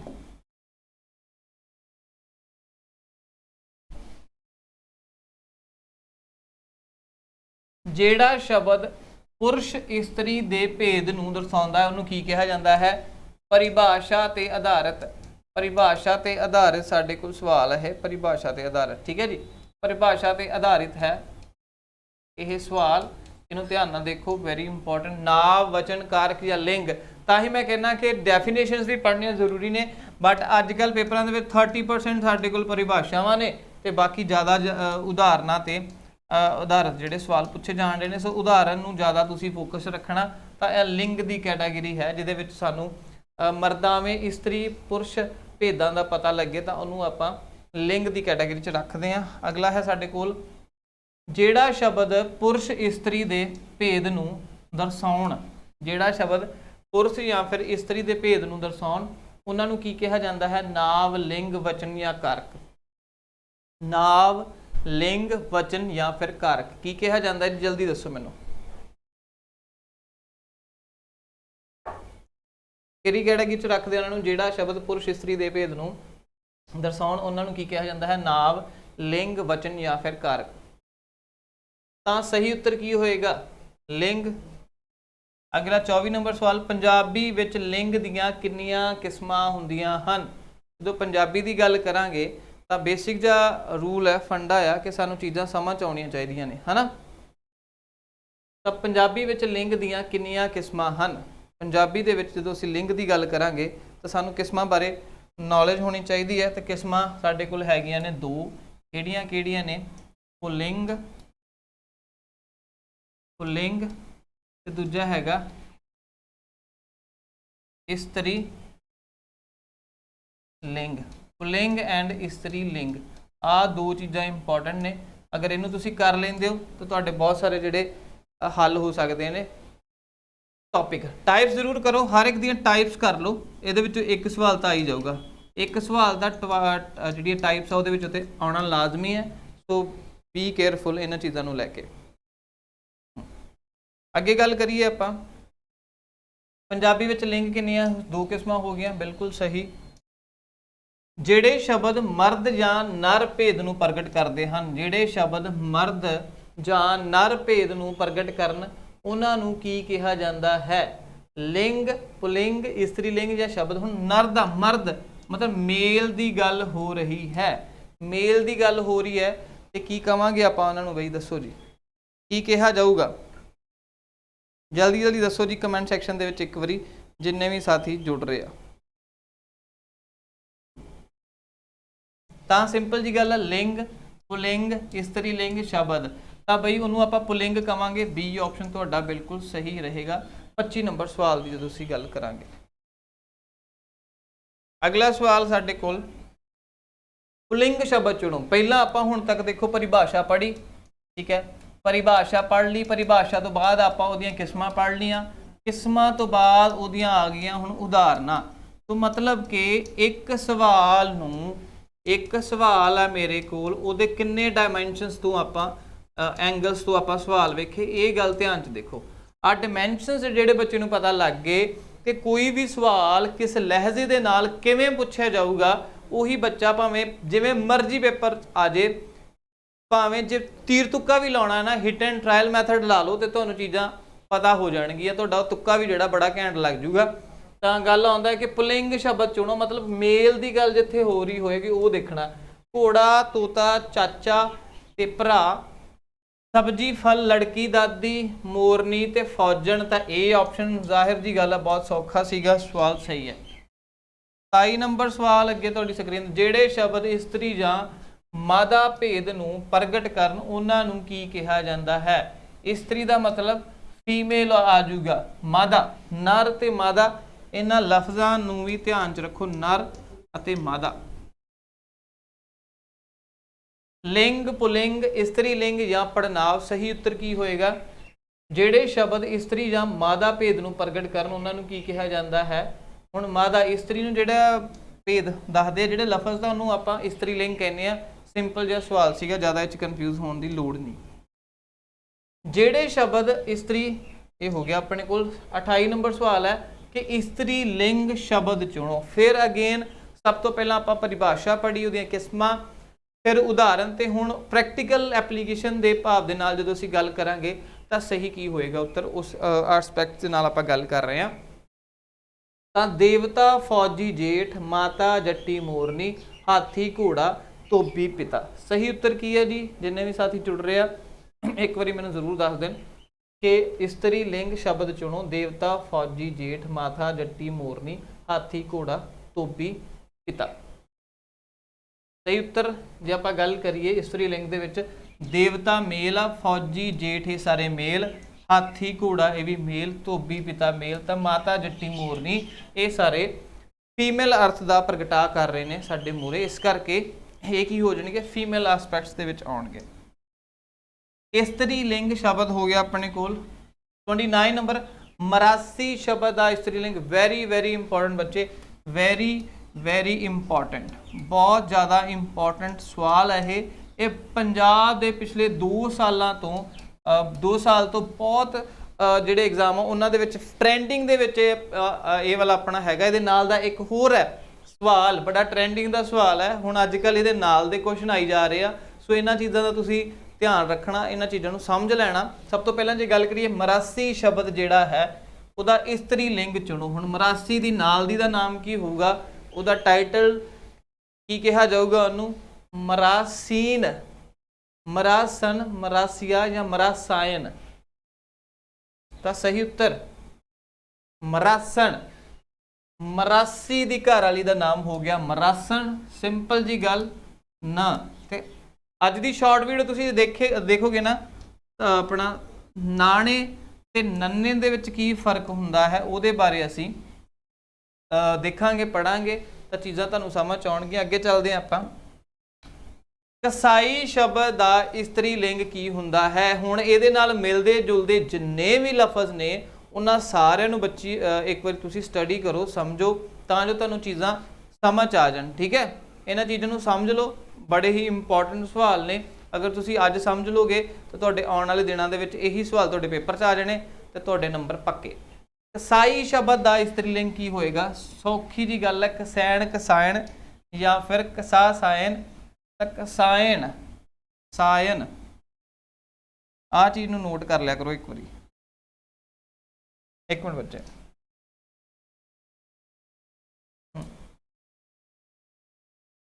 ਲਓ ਜੀ,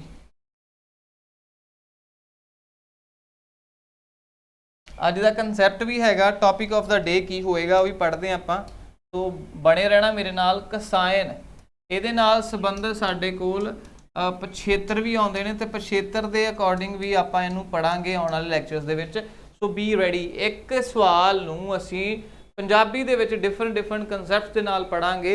ਪੰਜਾਬੀ ਪੜਨ ਲੱਗਿਆ ਇੱਕ ਗੱਲ ਮੇਰੀ ਧਿਆਨ 'ਚ ਰੱਖੋ ਬਈ, ਸਾਡੇ ਕੋਲ ਇੱਕ ਵਾਕ ਆ, ਇੱਕ ਵਾਕ ਨੂੰ ਅਸੀਂ ਪਤਾ ਨਹੀਂ ਅੰਨੇ ਤਰੀਕਿਆਂ ਦੇ ਨਾਲ, ਹਜ਼ਾਰਾਂ ਤਰੀਕਿਆਂ ਦੇ ਨਾਲ ਉਹਦਾ ਅਧਿਐਨ ਕਰ ਸਕਦੇ ਹਾਂ ਕਿ ਆ ਲੌਜਿਕ ਕਰਤਾ ਵੀ ਹੋ ਸਕਦਾ ਹੈ, ਸਬਜੈਕਟ ਵੀ ਹੈ, ਵਾਕ ਦੀਆਂ ਕਿਸਮਾਂ ਨੇ ਵਿੱਚ ਸੰਬੰਧਕ ਹੈ। ਜਦੋਂ ਸ਼ਬਦ ਸ਼੍ਰੇਣੀਆਂ ਦੀ ਗੱਲ ਕਰਾਂਗੇ ਤਾਂ ਉਹ ਸਾਰੀਆਂ ਵਾਕ ਨੂੰ, ਜਦੋਂ ਮੈਂ ਤੁਹਾਡੇ ਸਾਹਮਣੇ ਇੱਕ ਵਾਕ ਰੱਖਦਾ ਕਿ ਰਾਮ ਪਾਣੀ ਪੀ ਰਿਹਾ ਹੈ, ਸੋ ਉੱਥੇ ਰਾਮ ਸਬਜੈਕਟ ਵੀ ਹੈ, ਕਰਤਾ ਕਾਰਕ ਵੀ ਹੈ, ਰਾਮ ਨਾਵ ਵੀ ਹੈ, ਨਾਵ ਦੇ ਵਿੱਚ ਖਾਸ ਨਾਵ ਵੀ ਹੈ। ਸੋ ਇਹਨਾਂ ਚੀਜ਼ਾਂ ਦਾ ਤੁਸੀਂ ਧਿਆਨ ਰੱਖਣਾ ਕਿ ਕੋਈ ਵੀ ਇੱਕ ਸੈਂਟੈਂਸ ਆ ਉਹਨੂੰ ਅਲੱਗ-ਅਲੱਗ ਲਹਿਜ਼ੇ ਦੇ ਨਾਲ ਜਿਹੜਾ ਹੈ ਸਮਝਾਇਆ, ਪੜ੍ਹਿਆ ਜਾ ਸਕਦਾ ਹੈ। ਇਹ ਉਹੀ ਬੱਚਾ ਸਮਝ ਸਕਦਾ ਹੈ ਜਿਹੜੇ ਬੱਚੇ ਨੇ ਸਾਰੀਆਂ ਚੀਜ਼ਾਂ ਨੂੰ ਧਿਆਨ ਨਾਲ ਸਮਝਿਆ ਹੋਏਗਾ, ਪੜ੍ਹਿਆ ਹੋਏਗਾ, ਤਾਂ ਹੀ ਤੁਹਾਨੂੰ ਪਤਾ ਲੱਗੂਗਾ ਕਿ ਕਿਹੜੀ ਸਹਾਇਕ ਕਿਰਿਆ ਹੈ, ਕਿਹੜਾ ਸੰਬੰਧਕ ਹੈ, ਕਿਹੜਾ ਯੋਜਕ ਹੈ, ਕਿਹੜਾ ਨਾਂਵ ਹੈ, ਕਿਹੜਾ ਪੜਨਾਂਵ ਹੈ, ਕਿਹੜਾ ਵਿਸ਼ੇਸ਼ਣ ਹੈ। ਸੋ ਇਹਨਾਂ ਚੀਜ਼ਾਂ ਦਾ ਧਿਆਨ ਤੁਸੀਂ ਤਾਂ ਹੀ ਰੱਖੋਗੇ ਜੇਕਰ ਤੁਸੀਂ ਡੇਲੀ ਮੇਰੇ ਨਾਲ ਕਲਾਸ ਅਟੈਂਡ ਕਰੋਗੇ। ਤੇ ਆਓ ਅੱਜ ਗੱਲ ਕਰਦੇ ਹਾਂ ਆਪਾਂ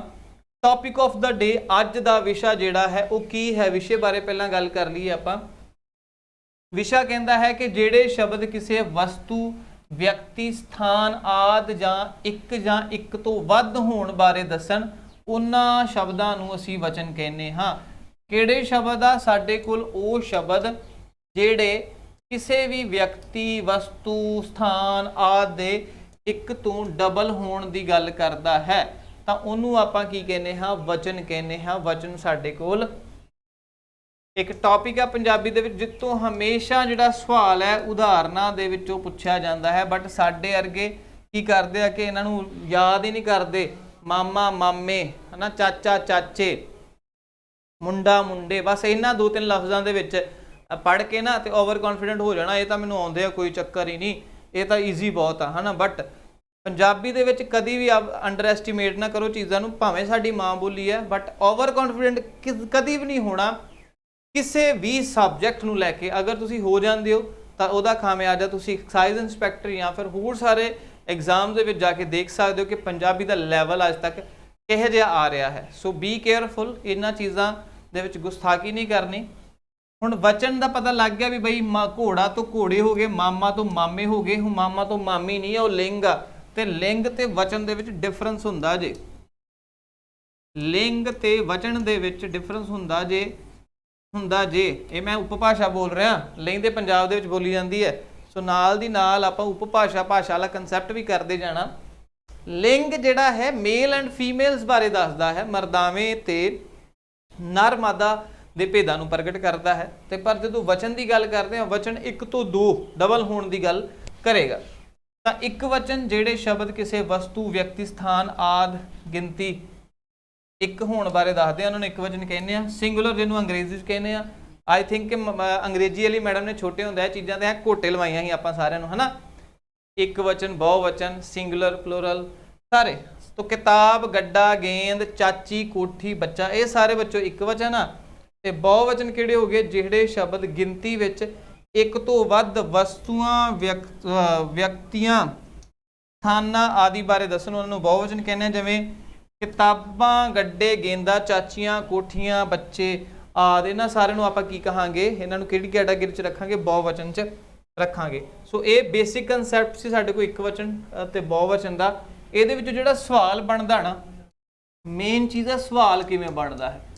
ਤਾਂ ਸਵਾਲ ਦੇ ਵਿੱਚ ਸਾਡੇ ਕੋਲ ਇੱਕ ਤਾਂ ਇੱਕ ਵਚਨ ਹੁੰਦਾ ਹੈ, ਠੀਕ ਹੈ, ਤੇ ਇੱਕ ਹੁੰਦਾ ਹੈ ਬਹੁਵਚਨ, ਇੱਕ ਵਚਨ ਨਿਊਟਰਲ ਹੁੰਦਾ ਹੈ ਐਨ। ਜਿਵੇਂ ਮੋਰ ਨੂੰ ਆਪਾਂ ਮੋਰ ਹੀ ਕਹਿੰਦੇ ਹਾਂ, ਇਹਨਾਂ ਨੂੰ ਮੋਰਾ ਨਹੀਂ ਕਿਹਾ ਜਾਂਦਾ। ਮੈਂ ਬਾਰ-ਬਾਰ ਐਗਜ਼ਾਮਪਲ ਦਿੰਦਾ ਹਾਂ, ਪਰ ਭਾਸ਼ਾ ਦੇ ਦੋ ਰੂਪ ਹੈ, ਭਾਸ਼ਾ ਤੇ ਉਪਭਾਸ਼ਾ। ਉਹਦੇ ਵਿੱਚ ਆਪਾਂ ਗੜਬੜੀ ਜੀ ਕਰ ਜਾਂਦੇ ਹਾਂ, ਬਟ ਇਹੋ ਜਿਹੀ ਗੜਬੜੀ ਹੁਣ ਚੱਲਣੀ ਨਹੀਂ ਚਾਹੀਦੀ। ਇਹਨਾਂ ਚੀਜ਼ਾਂ 'ਚ ਆਪਾਂ ਧਿਆਨ ਦੇਣਾ ਹੈ। ਇਹ ਚੀਜ਼ਾਂ ਦੀ ਡੈਫੀਨੇਸ਼ਨ ਪੜ੍ਹਨ ਨਾਲ ਕੁਝ ਨਹੀਂ ਹੋਣਾ, ਬਟ ਤੁਹਾਡਾ ਲੌਜਿਕ ਕਲੀਅਰ ਹੋਣਾ ਚਾਹੀਦਾ ਹੈ। ਲੌਜਿਕ ਕਲੀਅਰ ਆ, ਬਟ ਤੁਹਾਨੂੰ ਪਤਾ ਹੋਣਾ ਚਾਹੀਦਾ ਕਿ ਜਦੋਂ ਆਪਾਂ ਇਹਦੀ ਐਗਜ਼ਾਮਪਲਸ ਕਰਨੀਆਂ ਨੇ, ਇਹਨਾਂ ਦੀ ਉਦਾਹਰਨਾਂ ਕਰਨੀਆਂ ਨੇ, ਉਹ ਜ਼ਿਆਦਾ ਇੰਪੋਰਟੈਂਟ ਨੇ। ਉਦਾਹਰਨਾਂ ਮੋਸਟ ਇੰਪੋਰਟੈਂਟ ਹੈ। ਉਹ ਕਿਉਂ ਇੰਪੋਰਟੈਂਟ ਹੈ? ਕਿਉਂਕਿ ਉਹਦੇ ਵਿੱਚ ਸਵਾਲ ਆਉਣਾ, ਤੇ ਸਵਾਲ ਵੀ ਤੁਹਾਨੂੰ ਇਹ ਨਹੀਂ ਪੁੱਛਣਾ ਮਾਮਾ ਤਾਂ ਮਾਮੇ, ਚਾਚਾ ਚਾਚੇ, ਕਿਤਾਬ ਕਿਤਾਬਾਂ। ਇਹੋ ਜਿਹੇ ਸਿੰਪਲ ਸਵਾਲ ਤਾਂ ਭੁੱਲ ਜਾਓ। ਹੁਣ ਥੋੜਾ ਐਡਵਾਂਸ ਲੈਵਲ ਦੇਖੋ ਕਿ ਇਸ ਟੌਪਿਕ ਦੇ ਵਿੱਚੋਂ ਉਹ ਕਿਹੜੇ ਸਾਡੇ ਕੋਲ ਸ਼ਬਦ ਨੇ ਜਿਨ੍ਹਾਂ ਦੇ ਵਿੱਚ ਸਿਮਿਲਰ ਨੇ। ਜਿਵੇਂ ਮੋਰ ਤੋਂ ਮੋਰ ਹੀ ਰਹੂਗਾ, ਅਧਿਆਪਕ, ਅਧਿਆਪਕਾਂ, ਅਧਿਆਪਿਕਾ। ਅਧਿਆਪਕ ਦਾ ਵੈਸੇ ਅਧਿਆਪਕ ਹੁੰਦਾ, ਬਸ ਕਾਫੀ ਜਗ੍ਹਾ ਤੇ ਇਸ ਚੀਜ਼ ਦੀ ਗਲਤੀ ਵੀ ਸਾਨੂੰ ਮਿਲਦੀ ਹੈ। ਸੋ ਇਹਨਾਂ ਚੀਜ਼ਾਂ ਵੱਲ ਤੁਸੀਂ ਧਿਆਨ ਰੱਖਣਾ ਹੈ ਆਉਣ ਵਾਲੇ ਦਿਨਾਂ ਦੇ ਵਿੱਚ। ਸੋ ਓਵਰਵਿਊ ਜੇ ਆਪਾਂ ਗੱਲ ਕਰੀਏ ਅੱਜ ਦੇ ਲੈਕਚਰ ਦੀ, ਤਾਂ ਓਵਰਵਿਊ ਦੇ ਵਿੱਚ ਮੈਂ 2-3 ਚੀਜ਼ਾਂ ਤੁਹਾਡੇ ਨਾਲ ਗੱਲਾਂ ਕਰਨੀਆਂ ਚਾਹੁੰਦਾ ਕਿ ਬਈ ਡੇਲੀ ਦੇ ਤੁਸੀਂ ਅਗਰ ਤਿਆਰੀ ਕਰ ਰਹੇ ਹੋ ਪੰਜਾਬ ਦੇ ਐਗਜ਼ਾਮ ਦੀ, ਮੁਹਾਵਰੇ ਅਖਾਣ ਪਈ ਕਰ ਲਓ। ਮੁਹਾਵਰੇ ਅਖਾਣ ਵੈਰੀ ਇੰਪੋਰਟੈਂਟ ਕੰਸੈਪਟ। ਤੇ ਉਹ ਕਿੱਥੋਂ ਕਰਨੇ ਆ ਮੁਹਾਵਰੇ ਅਖਾਣ? ਗਿਆਨਮ ਬਹੁਤ ਹੀ ਛੇਤੀ ਤੁਹਾਡੇ ਲਈ ਲੈ ਕੇ ਆ ਰਿਹਾ ਹੈ ਪੰਜਾਬੀ ਪੇਪਰ ਏ। ਸੋ ਇਹਦਾ ਤਾਂ ਆਈ ਥਿੰਕ ਤੁਹਾਨੂੰ ਸਾਰਿਆਂ ਨੂੰ ਬੜਾ ਹੀ ਬੇਸਬਰੀ ਨਾਲ ਇੰਤਜ਼ਾਰ ਹੈ। ਸੋ ਇਹਦਾ ਇੰਤਜ਼ਾਰ ਵੀ ਆਪਾਂ ਖਤਮ ਕਰਦੇ ਹਾਂ ਥੋੜੇ ਦਿਨਾਂ ਤੱਕ। ਤਾਂ ਮੇਰੀ ਇੱਕ ਸਾਰਿਆਂ ਨੂੰ ਇਹੀ ਬੇਨਤੀ ਹੈ, ਤਾਕੀਦ ਹੈ ਕਿ ਭਾਈ ਆਪਣੀ ਤਿਆਰੀ ਇਸ ਤਰੀਕੇ ਨਾਲ ਕਰੋ ਕਿ ਕੋਈ ਚੀਜ਼ ਰਹਿ ਹੀ ਨਾ ਜਾਏ ਤੁਹਾਡੇ ਤੋਂ, ਠੀਕ ਹੈ? ਕੋਈ ਚੀਜ਼ ਰਹਿ ਹੀ ਨਾ ਜਾਏ, ਇਸੇ ਲਿਹਾਜ਼ ਦੇ ਨਾਲ ਤੁਸੀਂ ਚੀਜ਼ਾਂ ਦੀ ਤਿਆਰੀ ਕਰਨੀ ਹੈ। ਸੋ ਇੱਕ ਮਿੰਟ, ਹਾਂ, ਬੇਸਿਕ ਚੀਜ਼ ਮੈਂ ਕਹਿ ਰਿਹਾ ਸੀਗਾ ਕਿ ਡੇਲੀ ਦੇ ਤੁਸੀਂ ਮੁਹਾਵਰੇ ਕਰੋ। ਮੁਹਾਵਰੇ ਪੰਜਾਬ ਦੇ ਸਾਰੇ ਐਗਜ਼ਾਮ 'ਚ ਆਉਂਦੇ ਆ। ਅਖਾਣ ਜਿਹੜੇ ਆ ਇਹ ਸਾਰੇ ਐਗਜ਼ਾਮ 'ਚ ਆਉਂਦੇ ਆ। ਬਸ ਤੁਸੀਂ ਕੀ ਕਰਨਾ? ਰੀਡ ਕਰਨਾ, ਹੋਰ ਕੁਝ ਨਹੀਂ। ਰੱਟੇ ਨਹੀਂ ਲਾਉਣੇ, ਓਨਲੀ ਰੀਡ ਕਰਨਾ, ਬਸ ਹੋਰ ਕੁਝ ਨਹੀਂ ਕਰਨਾ ਇਹ ਦੋ ਟੌਪਿਕਸ ਨੂੰ। ਬਾਕੀ ਡੇਲੀ ਦੇ ਐਗਜ਼ਾਮਪਲਸ, ਜਿਵੇਂ ਸਾਡੇ ਕੋਲ ਵਿਰੋਧੀ ਸ਼ਬਦ ਨੇ, ਸਮਾਨਾਰਥਕ ਸ਼ਬਦ ਨੇ, ਅਗੇਤਰ, ਪਿਛੇਤਰ, ਇਹਨਾਂ ਨੂੰ ਇੱਕ ਵਾਰੀ ਰੀਡਿੰਗ ਦਿਓ, ਹੋਰ ਕੁਝ ਨਾ ਕਰੋ, ਠੀਕ ਹੈ? ਰੀਡਿੰਗ ਦੇ ਕੇ ਪ੍ਰੈਕਟੀਕਲੀ ਕਰਨ ਦੀ ਕੋਸ਼ਿਸ਼ ਕਰੋ ਕਿ ਪ੍ਰੈਕਟੀਕਲ ਕਿਵੇਂ ਪੋਸੀਬਲ ਹੈ। ਸੋ ਇਹ ਟੌਪਿਕ ਨੂੰ ਅਗਰ ਤੁਸੀਂ ਕਿਸੇ ਵੀ ਟੌਪਿਕ ਦੀ ਐਗਜ਼ਾਮਪਲ ਨੂੰ ਧਿਆਨ ਨਾਲ ਪੜ੍ਹੋ, ਅਗਰ ਐਗਜ਼ਾਮਪਲ ਨੂੰ, ਉਦਾਹਰਨ ਨੂੰ ਧਿਆਨ ਨਾਲ ਦੇਖ ਲੈਂਦੇ ਹੋ ਤਾਂ ਤੁਹਾਨੂੰ ਟੌਪਿਕ ਆਪਣੇ ਆਪ ਸਮਝ ਆ ਜਾਂਦਾ ਹੈ। ਬਾਕੀ ਫਿਰਦੌਸਿਸ ਫਾਰਮੂਲਾ ਜੇ ਮੈਂ ਕਹਾਂ ਕਿ ਤੁਸੀਂ ਕੀਵਰਡਸ ਤੇ ਫੋਕਸ ਕਰਿਆ ਕਰੋ। ਅਗਰ ਕੀਵਰਡਸ ਤੁਹਾਨੂੰ ਆ ਗਏ ਤਾਂ ਅੱਧਾ ਕੰਮ ਤੇ ਤੁਹਾਡਾ ਕੀਵਰਡਸ ਨੇ ਕਰਤਾ। ਸੋ ਅੱਜ ਦੇ ਲੈਕਚਰ 'ਚ ਬੱਚਿਓ ਆਪਾਂ ਕਿਹੜਾ ਕੀਵਰਡ ਸਿੱਖਿਆ ਕਿ ਆਪ ਅਤੇ ਆਪਸ। ਆਪ ਅਤੇ ਆਪਸ ਜਿੱਥੇ ਵੀ ਤੁਹਾਨੂੰ ਕਿਤੇ ਦਿਖਦਾ ਨਾ ਤੇ ਪੁੱਛਿਆ ਗਿਆ ਵੀ ਬਈ ਕਿਹੜਾ ਪੜਨਾਵ ਹੈ, ਤੇ ਚੁੱਪਚਾਪ ਕਿਹੜਾ ਪੜਨਾਵ ਲਾਉਣਾ ਤੁਸੀਂ? ਨਿਜਵਾਚਕ ਪੜਨਾਵ, ਠੀਕ ਹੈ ਜੀ? ਸੋ ਪੇਪਰ ਏ ਦੀ ਤਿਆਰੀ ਆ ਤੇ ਬੇਸਬਰੀ ਨਾਲ ਇੰਤਜ਼ਾਰ ਹੈ ਕਿ ਕਦ ਬੁੱਕ ਜਿਹੜੀ ਹੈ ਤੁਹਾਡੇ ਰੂਬਰੂ ਕਰਾਂਗੇ ਆਪਾਂ। ਸੋ ਇਹਦਾ ਜਿਹੜਾ ਹੈ ਬੇਸਿਕਲੀ ਲੇਆਊਟ ਤਿਆਰ ਆ, ਤੇ ਬਹੁਤ ਹੀ ਜਲਦ ਤੁਹਾਨੂੰ ਇਹ ਜਿਹੜਾ ਸਰਪ੍ਰਾਈਜ਼ ਆ ਦੇਖਣ ਨੂੰ ਮਿਲੇਗਾ। ਬਸ ਤੁਸੀਂ ਬਣੇ ਰਹਿਣਾ ਮੇਰੇ ਨਾਲ। ਇਸ YouTube ਚੈਨਲ ਤੇ 5 ਵਜੇ ਕਲਾਸ ਹੁੰਦੀ ਆ ਆਪਣੀ ਡੇਲੀ। तो ਤੁਸੀਂ ਜਿਨ੍ਹਾਂ ਨੇ ਹਾਲੇ ਤੱਕ ਸਬਸਕ੍ਰਾਈਬ ਨਹੀਂ ਕੀਤਾ ਚੈਨਲ ਨੂੰ ਸਬਸਕ੍ਰਾਈਬ ਕਰ ਦਿਓ, ਫੋਲੋ ਕਰ ਸਕਦੇ ਹੋ YouTube, Instagram ਐਂਡ Telegram ਤੇ। ਬਾਕੀ ਬਹੁਤ ਬਹੁਤ ਸ਼ੁਕਰੀਆ, ਤੁਸੀਂ ਡੇਲੀ ਮੇਰੇ ਨਾਲ ਜੁੜਦੇ ਹੋ ਇਸ ਸੈਸ਼ਨ ਦੇ ਵਿੱਚ ਔਰ ਰੋਜ਼ ਅਸੀਂ ਨਵੀਆਂ ਚੀਜ਼ਾਂ ਸਿੱਖਦੇ ਹਾਂ। ਔਰ ਹਮੇਸ਼ਾ ਕਲਾਸ ਦੇ ਵਿੱਚ ਇਵੇਂ ਆਇਆ ਕਰੋ ਕਿ ਅੱਜ ਆਪਾਂ ਕੁਝ ਨਵਾਂ ਸਿੱਖਣਾ ਹੈ। ਜਦੋਂ ਸਾਡੀ ਸਿੱਖਣ ਦੀ ਬਿਰਤੀ ਹੋਊਗੀ ਨਾ, ਭਾਵੇਂ ਔਖੇ ਤੋਂ ਔਖਾ ਟੌਪਿਕ ਆ ਉਹ ਵੀ ਸਾਨੂੰ ਸੌਖਾ ਲੱਗਣਾ ਸ਼ੁਰੂ ਹੋ ਜਾਏਗਾ। ਬਸ ਸਾਡੇ ਮਨ 'ਚ ਇਹ ਹੋਣਾ ਚਾਹੀਦਾ ਕਿ ਮੈਂ ਯਾਰ ਅੱਜ ਇੰਜੋਏ ਕਰਨਾ, ਕੁਝ ਨਵਾਂ ਸਿੱਖਣਾ। ਤੇ ਮੇਰਾ ਪੜ੍ਹਾਉਣ ਦਾ ਤਰੀਕਾ ਵੀ ਇਦਾਂ ਦਾ ਵੀ ਤੁਹਾਨੂੰ ਗੱਲਾਂ ਗੱਲਾਂ ਦੇ ਨਾਲ ਚੀਜ਼ਾਂ ਸਮਝਾ ਜਾਣੀਆਂ ਕਿ ਆਪਾਂ ਇਹ ਬੋਰ ਨਹੀਂ ਕਰਨਾ ਕਿ ਯਾਰ ਅਸੀਂ ਆਹ ਪੜ੍ਹਨਾ ਉਹ ਪੜ੍ਹਨਾ। ਬਸ ਸਿੰਪਲੀ ਓਬਜ਼ਰਵ ਕਰੋ ਚੀਜ਼ਾਂ ਨੂੰ। ਜਿੰਨਾ ਤੁਸੀਂ ਆਪਣਾ ਓਬਜ਼ਰਵੇਸ਼ਨ ਮੈਥਡ ਯੂਜ਼ ਕਰੋਗੇ ਪੜ੍ਹਾਈ ਦੇ ਵਿੱਚ ਉਨਾ ਹੀ ਬਹੁਤ ਵਧੀਆ ਹੈ। ਰੱਟਾਫਿਕੇਸ਼ਨ ਭੁੱਲ ਜਾਓ ਤੇ ਚੀਜ਼ਾਂ ਨੂੰ ਓਬਜ਼ਰਵ ਕਰੋ ਜਿੰਨਾ ਕਰੋਗੇ, ਪ੍ਰੈਕਟੀਕਲੀ ਯੂਜ਼ ਕਰਿਆ ਕਰੋ ਜਿੰਨਾ ਵੀ ਕੁਝ ਅਸੀਂ ਅੱਜ ਇੱਥੇ ਪੜ੍ਹਦੇ ਹਾਂ। ਬਾਕੀ ਬਹੁਤ ਬਹੁਤ ਸ਼ੁਕਰੀਆ ਤੁਹਾਡਾ ਸਾਰਿਆਂ ਦਾ ਮੇਰੇ ਨਾਲ ਜੁੜਨ ਦੇ ਲਈ ਸੈਸ਼ਨ ਦੇ ਵਿੱਚ। ਆਈ ਹੋਪ ਕਿ ਤੁਹਾਨੂੰ ਇਹ ਵੀਡੀਓ ਬਹੁਤ ਵਧੀਆ ਲੱਗੀ ਹੋਊਗੀ। ਮੈਨੂੰ ਇੰਤਜ਼ਾਰ ਰਹੂਗਾ ਤੁਹਾਡਾ ਸਾਰਿਆਂ ਦਾ ਕਿ ਤੁਸੀਂ ਆਪਣੇ ਕਮੈਂਟ ਸੈਕਸ਼ਨ ਦੇ ਵਿੱਚ ਕੀ ਰਿਵਿਊ ਦਿੰਦੇ ਹੋ। ਸੋ ਬਾਕੀ ਬਹੁਤ ਬਹੁਤ ਸ਼ੁਕਰੀਆ। ਮਿਲਦੇ ਹਾਂ ਜੀ ਕੱਲ ਦੀ 5 ਵਜੇ ਵਾਲੀ ਕਲਾਸ ਤੇ। ਸੋ ਨੋਟ ਕਰ ਲਓ 5 ਵਜੇ ਗਿਆਨਮ ਕਾਲਜ ਆਨਲਾਈਨ ਪਲੇਟਫਾਰਮ ਤੇ ਮੇਰੇ ਨਾਲ ਗਗਨ ਫਿਰਦੌਸੀ ਪੰਜਾਬੀ ਪੇਪਰ। ਇਹ ਬਹੁਤ ਬਹੁਤ ਸ਼ੁਕਰੀਆ।